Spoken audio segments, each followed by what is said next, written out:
नमस्ते दोस्तों, वेलकम है आपका माइंड ओवर मशीन्स पर। यहाँ हम डेली जीके और करंट अफेयर्स कवर करेंगे ताकि आप अपने एग्जाम्स क्रैक कर सकें। चलिए शुरू करते हैं।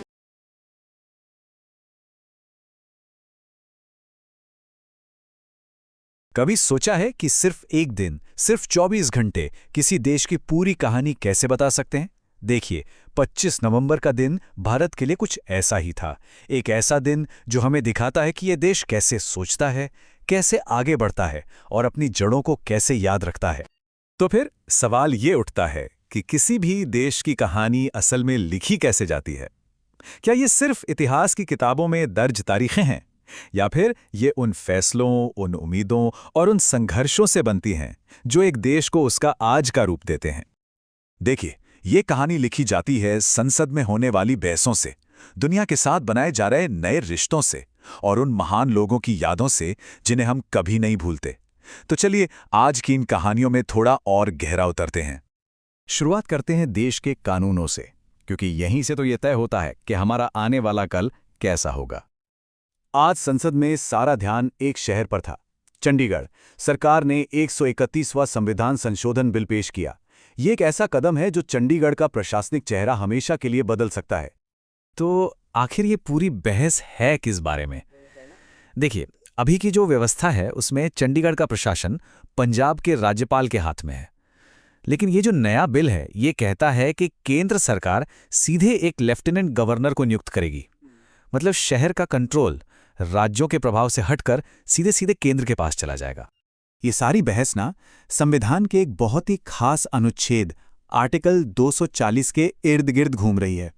ये आर्टिकल केंद्र को कुछ केंद्र शासित प्रदेशों पर सीधा कंट्रोल रखने का अधिकार देता है, और इस बिल का मकसद बस चंडीगढ़ को भी उसी लिस्ट में शामिल करना है। लेकिन कहानी में एक मोड़ है। पंजाब ने इसका जोरदार विरोध किया, जिसके बाद इस बिल को फिलहाल रोक दिया गया है। यह घटना हमें दिखाती है कि भारत के फेडरल स्ट्रक्चर में केंद्र और राज्यों के बीच ताकत का संतुलन कितना नाजुक और कितना जरूरी है। संसद की बहसों से अब चलते हैं देश की सबसे बड़ी अदालत की तरफ, वो जगह जहां कानूनों की व्याख्या होती है। आज सुप्रीम कोर्ट में भी एक नए दौर की शुरुआत हुई है। जस्टिस सूर्यकांत ने भारत के 53वें चीफ जस्टिस के तौर पर शपथ ली है। उन्होंने जस्टिस B.R. गवई की जगह ली है। ये वो पद है जो देश में न्याय की दिशा तय करने में सबसे बड़ी भूमिका निभाता है।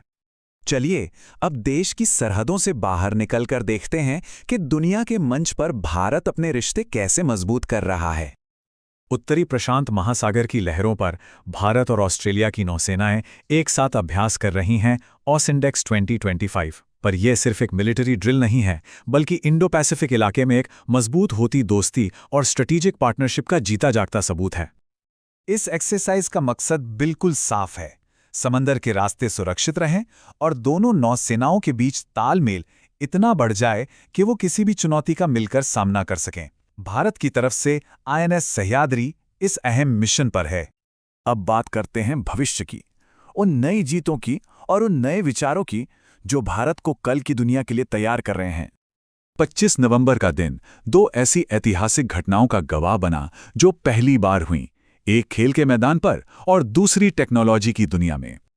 ये पूरे देश के लिए एक बहुत बड़े गर्व का पल है। भारत ने नेपाल को हराकर अपना पहला blind women's T20 world cup जीत लिया है। यह सिर्फ एक क्रिकेट की जीत नहीं है, ये हौसले और कभी हार न मानने वाले जज्बे की कहानी है।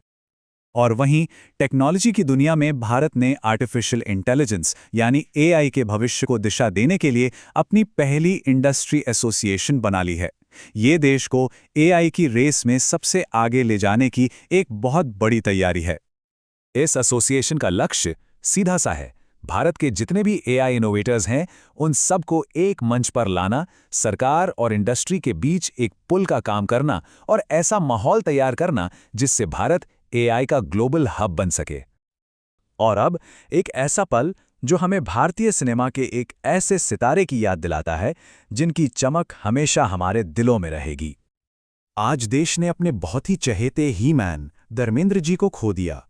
79 साल की उम्र में उनका निधन हो गया। वो सिर्फ एक बेहतरीन एक्टर ही नहीं थे, बल्कि एक राजनेता भी थे। उनका सफर सच में कमाल का था। 1960 में अपनी पहली फिल्म से बड़े पर्दे पर छा जाने से लेके 2004 में बीकानेर से सांसद बनकर लोगों की सेवा करने तक और फिर 2012 में पद्म भूषण से सम्मानित होने तक धर्मेंद्र जी ने हर किरदार को जिया और अपनी एक अलग पहचान बनाई। तो देखिए, संसद की बहस से लेकर समंदर में नेवी की एक्सरसाइज तक, क्रिकेट में मिली एक ऐतिहासिक जीत से लेकर एक महान सितारे को अलविदा कहने तक, ये सारी अलग अलग कहानियां मिलकर ही एक दिन में भारत की पूरी तस्वीर बनाती हैं। और ये सब हमें एक बड़े सवाल पर लाकर छोड़ देता है। आज की इन सुर्खियों में से कौन सी घटना कल का इतिहास बनेगी? क्या वो चंडीगढ़ का राजनीतिक भविष्य होगा, एआई की नई उड़ान होगी, या फिर खेल के मैदान पर मिली वो शानदार जीत? इसका जवाब तो शायद हमें आने वाला वक्त ही देगा।